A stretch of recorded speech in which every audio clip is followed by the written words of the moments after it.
Today are we going to about the stages of succession.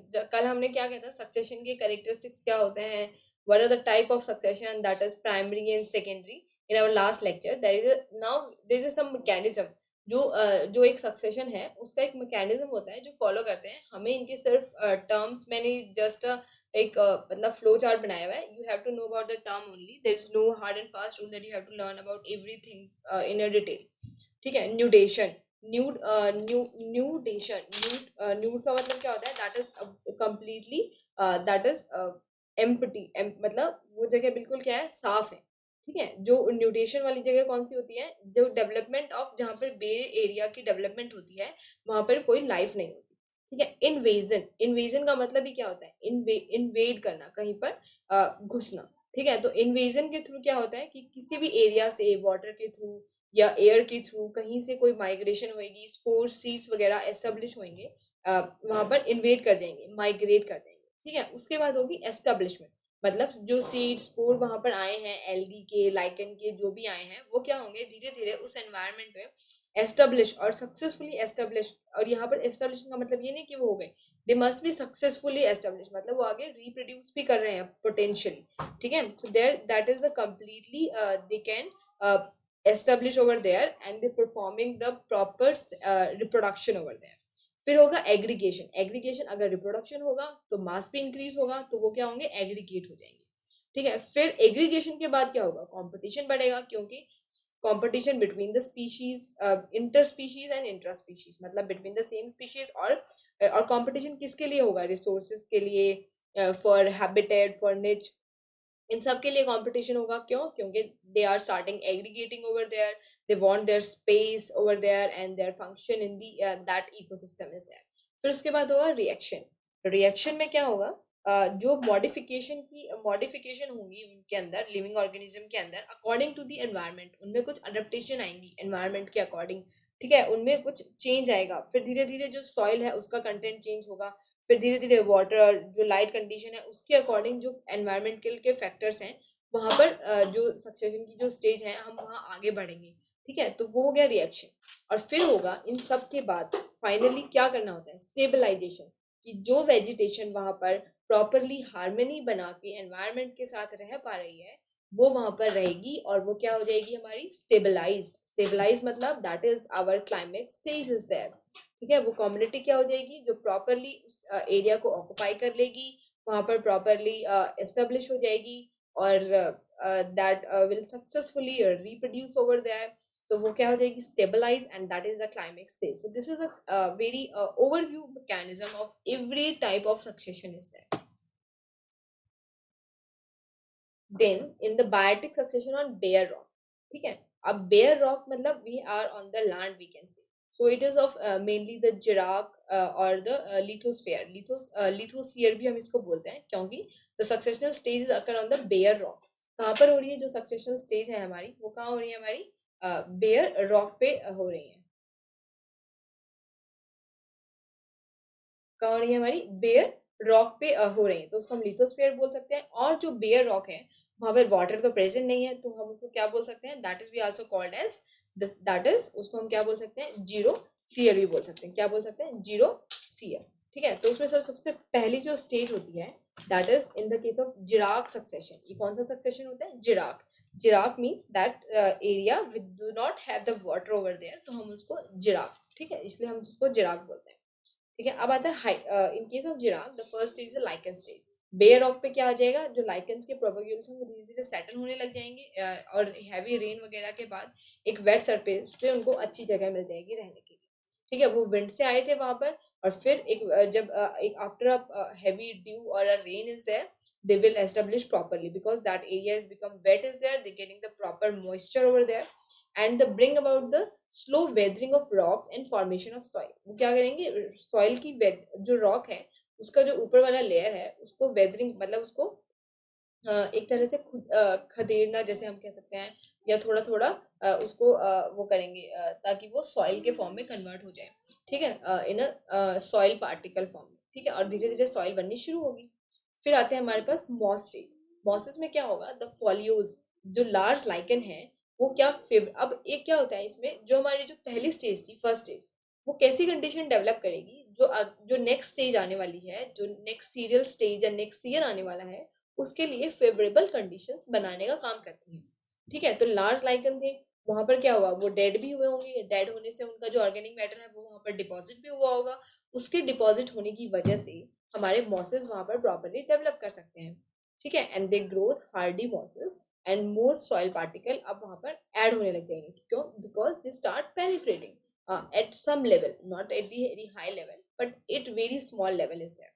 और उसके बाद आएगी annual grass stage. Annual grass stage में क्या होगा, they grow and their roots penetrate deeper into the rock. अब जो रॉक की जो वेदरिंग हुई थी, उस वेदरिंग से उनको क्या फायदा हुआ है कि धीरे धीरे ग्रासेस की रूट जो है वो रॉक के अंदर जा रही है, और द फर्दर फ्रेगमेंटेशन, और फर्दर क्या हो रही है, जो रॉक की fragmentation we can say it is a way of the formation of the soil in a bare rock. ठीक है, इस तरह से जो वेदरिंग ऑफ रॉक है उसकी हेल्प से क्या बन रहा है, वहां पर सॉइल बन रहा है। सॉइल, एक प्रॉपर सॉइल को क्या चाहिए, that is it require the decomposers and proper humification is there. The decomposition is the one of the most important process for the formation of the soil, and decomposition is happening from the very first stage, because जो organism dead होंगे उनका क्या होगा, they will undergo the decomposition over there, and they are increasing the organic matter and the nutrient into the soil. Now the next after that there is a perennial grasses, perennial grass stage। मतलब perennial क्या होता है, थोड़े time के लिए, मतलब जो grass stage है, जो थोड़े टाइम के लिए ग्रास होते हैं, रनर्स एंड राइजोम्स जो है वो वहां पर डेवलप शुरू हो जाएंगे। रनर्स कौन से होते हैं, that we have no, we started in vegetative reproduction. जो ग्रासेस जो रनर होते हैं उनमें क्या होता है, उनकी जो रूट्स हैं, उनके अंदर से एक पार्ट होता है जो आपस में मतलब बहुत सारी ग्रासेस को जोड़ के रखते हैं, that is the runner, and then give rise to the another grass over there. तो इस तरह की ग्रासेस और राइजोम्स वहां पर डेवलप होना शुरू हो जाएंगे, और उसकी वजह से क्या होगा, वहां पर शेड, मॉइस्चर, सॉइल जो है वो और अच्छे से डेवलप होंगी, एंड दे विल स्टार्ट कि वहां पर अगर कोई किसी और प्लांट के सीड्स वगैरह आ गए हैं, तो they are invited properly for their growth is there. Seed तो आ गए हैं विंड से, वाटर से और बर्ड की हेल्प से, जो भी हैं वो आ गए हैं, but they are now invited for their growth also, because of the formation of the soil and increase the content of moisture over there and shade is over there। ठीक है, तो स्मॉल एनिमल भी वहां पर enter करेंगे। अब आता है शर्प स्टेज। शर्प में क्या होगा, the root reach greater depth in causing the cracks in the rocky substratum. जो रॉकी सबस्ट्रेटम था जिसपे हमारे लाइकन मॉसेस धीरे धीरे डिपॉजिट हुए थे, अब वहां पर और पेनिट्रेशन होगा। पेनिट्रेशन की हेल्प से क्या होगा, सॉइल ज्यादा बनेगी, डेप्थ भी ज्यादा होगी। ठीक है, so the more is the soil, more is the layer, and more is the layer is the more is the humification और organic and nutrient matter over there. फिर लास्ट स्टेज आती है क्लाइमेक्स स्टेज।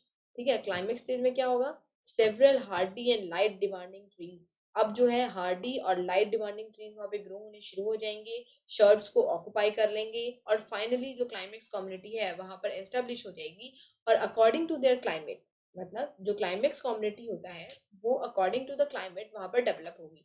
अगर वो rain forest है तो वहां पर ट्रॉपिकल फॉरेस्ट टाइप डेवलप हो जाएगा। अगर वो कॉनिफरस फॉरेस्ट जैसे टेम्परेट एरिया है तो वहां पर कैसे कॉनिफरस फॉरेस्ट डेवलप हो जाएंगे, कॉनिफरस वाले फॉरेस्ट वाले ट्री वहां पर डेवलप हो जाएंगे। स्वाना वाले हैं तो स्कैटर टाइप ट्री डेवलप हो जाएंगे। So it is depend upon the climatic condition, but every जो बेयर रॉक है वहां पर जो प्रोसेस रहेगा वो यही रहेगा, that is from lichen, moss, then that is a simple grasses, and then perennial grasses।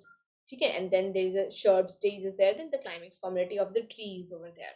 But the type of vegetation is decided of the climax community is decided completely by the climatic condition is there। ठीक है, now the next one is the hydra। Hydra means water। The succession initiated with the establishment of pioneer community in a wet area। ठीक है, अब अगर हम wait area की बात करें और वहां पर कोई सक्सेशन अगर हो रही है तो उनको हम क्या बोलते हैं, हाइड्राक। ठीक है, इट इज टर्म्ड हाइड्राक सक्सेशन। ठीक है, इसमें अब दो टाइप की होती है, एक होता है हाइड्रोशियर, एक होता है हेलोशियर। हाइड्रोशियर हम किसके लिए प्रेफर करेंगे, it is preferred for the fresh water. Fresh water वाला इकोसिस्टम जो कौन सा होता है, पॉन्ड, पूल्स, लेक, अगर वो they are bare, there is no life over there, so and there is a the starting of क्या हो गया वहां पर, there is a starting of there is a starting of pool life is there. So that is a hydrosphere. हेलोस्फीयर जो हमारे saline water habitat होते हैं, जैसे मैनग्रोव्स हैं, कोरल रीफ्स एरियाज हैं, एस्चुरीज हैं, that is ESTUARIES is that is estuaries. जो ये वाले एरिया हैं ये सेलाइन वाटर है, तो यहाँ पर कोई हैबिटेट अगर स्टार्ट होने वाली है, यहाँ पर कोई सब्सेशन होने वाला है, that will consider as a halospheres. ठीक है, तो इस स्टेज में क्या होगा, अब वाटर है तो भाई सबसे पहले जो हमारा जो मेन है वो क्या रहेगा, फाइटोप्लैंक्टन स्टेज। वो क्या रहेगा हमारे पास, फाइटोप्लैंक्टन स्टेज। तो phytoplankton stage colonise in a pioneer stage. Phytoplankton कहाँ पे कॉलोनाइज हो जाएगा, पायनियर स्टेज में फाइटोप्लैंक्टन्स आ जाएंगे। फाइटोप्लैंक्टन्स क्या होते हैं, डायटम्स आर देयर। ठीक है, and as a phytoplanktons independent animal जो है वो पॉपुलेशन, अब जो फाइटोप्लैंक्टन्स को खाने वाले एनिमल्स भी धीरे धीरे एक्यूमुलेट होने स्टार्ट हो जाएंगे। ठीक है, आइदर बाय द विंड और द वाटर और व्हाटएवर द सोर्सेस देयर, वो डेवलप हो गए। अब क्या हुआ, थोड़े टाइम के बाद जो फाइटोप्लैंक्टन जो जिनकी मतलब पूरा हो गया है लाइफ जो भी है या एनिमल है, वो डाई होने लग गए। डाई होने की वजह से उनका क्या हुआ, after the death the decomposer organism increases there and bring about the decomposition and release the minerals and aquatic habitat. So this is making the more favourable condition for our next stage. ठीक है, and next stage is the development of submerge stage. हमने Vallisneria, हाइड्रेलिया, यूटिकुलेरिया पढ़े थे। ठीक है, ये कौन से वाले प्लांट होते हैं, दो आर सबमर्ज, मतलब जो डूबे रहते हैं हमारे उसके अंदर, पानी के अंदर डूबे रहेंगे, पर ये रूटेड होते हैं। ठीक है, तो सैंडी बॉटम और मडी बॉटम में they are rooted over there है, और फिर हमारे इस तरह से जो सॉइल की जो कंडीशन है वो और डेवलप होंगी। अब हम देखते हैं आगे कौन सी स्टेज आएगी, इसके बाद आती है फ्लोटिंग स्टेज। अब हमारे पास in this stage level of water जो है वो धीरे धीरे डिक्रीज होना स्टार्ट हो गया। क्यों, क्योंकि वहां पर क्या होने लग गई है, deposition, deposition of organic matter, dead matters, nutrients of the zooplanktons, phytoplanktons is there, and the small animals or plants. Then जैसे floating stage के कौन से plant आएंगे हमारे पास, lamina, wolffia and izola. Then the reed swamp stage. Reed swamp stage में क्या होगा, amphibious plant grow होने start हो जाएंगे। मतलब the amphibious means they are submerged also, floating also, and some larger one also is there. तो और अब यहाँ पर क्या होगा, because they are now outside the water is there also, so their transpiration is high. They are taking the more water from the aquatic ecosystem, from their from their aquatic environment is there. So they will transfer, transpiration is also high because they are getting more water over there. So and that leads to decrease in the water content of the that system or that area. ठीक है, and then like फ्रेगमाइट्स, टाइफा and स्किर्पस। ठीक है, इस तरह के जो plant है वो डेवलप होने स्टार्ट होंगे। उसके बाद है सेज मार्शी मेडो स्टेज। मार्श मेडो स्टेज में क्या होगा कि वो नीचे से दलदल की तरह दिखेगा हमें, एक मतलब इट्स लाइक जैसे कीचड़ होता है ना, इस तरह से जो स्टेज की डेवलपमेंट हो जाएगी। और वहां पर ट्रांसपिरेशन भी बहुत हाई होगा क्योंकि ह्यूमस बहुत ज्यादा हो जाएगा वाटर कंटेंट के कंपैरिजन में। अब सॉइल के अंदर क्या है, ह्यूमस ज्यादा है, क्योंकि अब उस वाटर का तो साथ के साथ ट्रांसपिरेशन भी हो रहा था, इवेपोरेशन भी हो रहा था, लेकिन उसके अंदर इतनी सारी चीजें क्या हो गई हैं, डिपॉजिट हो गई हैं। ठीक है, तो अब वो कैसा हमें मार्शी मेडो स्टेज की तरह दिखेगा। उसके बाद जो फाइनल स्टेज आएगी, फाइनली नेक्स्ट स्टेज आएगी, वो आएगी वुडलैंड स्टेज। मतलब अब जो प्लांट जो बन रहे हैं वहां पर डेवलप हो रहे हैं वो wood, they are the woodland. Woodland means the tree start developing over there, जो कि ब्राइट लाइट टॉलरेट कर सकते हैं, क्योंकि जो एक्वेटिक प्लांट होते हैं they are less adapted to the bright light. Now अब वुडलैंड स्टेज पे क्या हो जाएगा, they are start the development of the tree over there and the bright light is there. ठीक है, ब्राइट लाइट आ जाएगी। Shade loving plant grow below the tree. जो शेड लविंग प्लांट्स हैं वो उन ट्री के नीचे ग्रो होने स्टार्ट हो जाएंगे। तो इस तरह से पूरा ऑक्युपाइड रीजन हो जाएगा। एंड क्लाइमेक्स फॉरेस्ट, क्लाइमेक्स पे क्या होगा, एक फॉरेस्ट डेवलप हो जाएगा with the tree, with the herb, shrub and grasses and अब ये अब सबसे इंपॉर्टेंट क्या होता है, अगर vegetation is over there, then there is a fauna is also there, means the animal diversity is also start increasing. The tree like oak, alum and the acer type of it all start increasing is there. Okay, so we can see the diagram in our NCERT book is there. Sorry, I didn't put it in your slides. It's okay, we will do it now.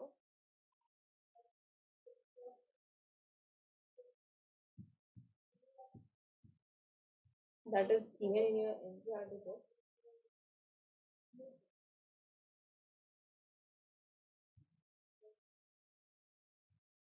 तो अभी हमने जो पढ़ा था मतलब that is the हाइड्रोशियर, जो हमने क्या पढ़ा था अभी, हाइड्रोशियर, उसको हम देख रहे हैं। ठीक है, तो हाइड्रोशियर में हमने क्या है, देखो ये जो हमने पढ़ा था, ये पहले क्या है, जो फर्स्ट स्टेज है फाइटोप्लैंक्टन वाली स्टेज थी।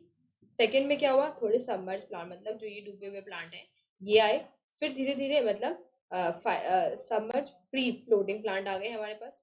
अब ये हमारे पास सबमर्ज फ्री फ्लोटिंग प्लांट आ गए। फिर उसके बाद हमारे पास आ गया रीड स्वैम्प स्टेज, मतलब दोनों तरह के। ठीक है, यहाँ पूरा मतलब फुल्ली डेवलपमेंट हो गया। फिर उसके बाद मार्शी मेडो स्टेज, देखो ये मार्शी मेडो स्टेज का मतलब प्रॉपरली यहाँ ग्रास डेवलप हो गई है और हमें एक तरह से दिख रहा है कि यहाँ पे मतलब कुछ पानी था दलदल की तरह, और there is a high amount of water is there, but we can not say that is a completely pond like area is there. और फिर हमारे पास क्या जाएगा, scrub stage. This is the scrub stage where the tree is there and, और इसको हम क्या कह सकते हैं, वुडलैंड स्टेज भी बोल सकते हैं। इसको हम क्या बोल सकते हैं, स्क्रब स्टेज को woodland stage is also called it as. ठीक है, और फिर हमारे पास एक कंप्लीट क्या आ गया, फॉरेस्ट, बिकॉज दिस उसका जो ग्राउंड वाटर लेवल है it's very good is there. So this is a representation of primary succession. Primary succession क्यों है? Because there is no life over there. Previous life is there. It is a very new and the place. It is a non-living place. ठीक है? तो यहाँ पर जो भी process हुआ है वो सब माइग्रेशन से या इन्वेजन से हुआ है, outside from outside is there. तो प्राइमरी सेकेंडरी तो हमने वी डन ओवर देयर या। अब आता है हमारे पास what is the importance of biotic succession. Important क्या है कि अगर जो ये बायोटिक सक्सेशन का हमने क्या देखा है कि ये फिक्स होता है, इट्स ऑलवेज फिक्स, कि मतलब ऐसा तो नहीं है कि पहले ट्री आ जाएंगे और उसके बाद हमारे पास फाइटोप्लैंक्टन आएंगे। No, it's never be going to be happen, because it is not be supported by ecosystem also and not supported by the environment also.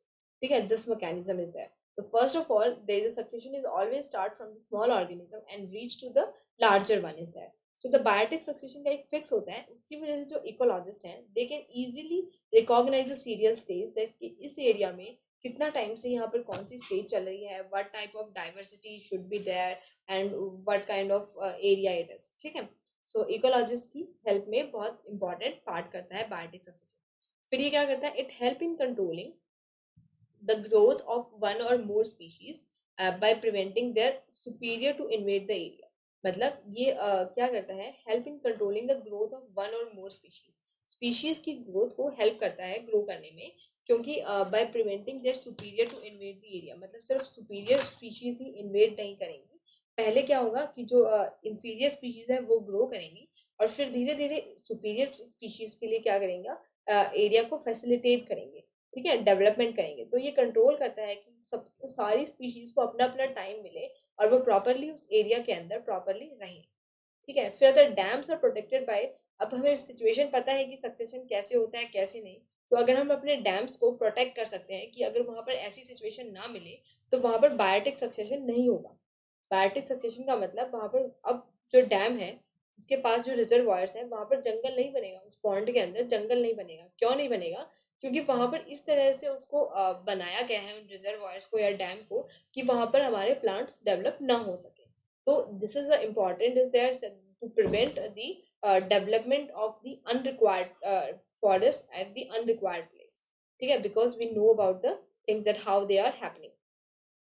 It give information about the technique to be used during the reforestation, और afforestation के time पे हमें किस type की soil चाहिए, किस type की environment चाहिए ताकि जो अच्छे से जो प्लांट है वो डेवलप हो पाए। तो ये हमें किससे मिलता है, बायोटिक सक्सेशन की हेल्प से हमें मिलता है। इसकी सारी की सारी जो अवेलेबिलिटी है किसकी, that is of this biotic succession की, बायोटिक सक्सेशन के जो भी सीरियल स्टेजेस हैं उसकी हेल्प से हम देख सकते हैं कि हमें किस टाइप की सॉइल चाहिए। ठीक है, तो ये हमारा सक्सेशन कंप्लीट हो गया। Thank you.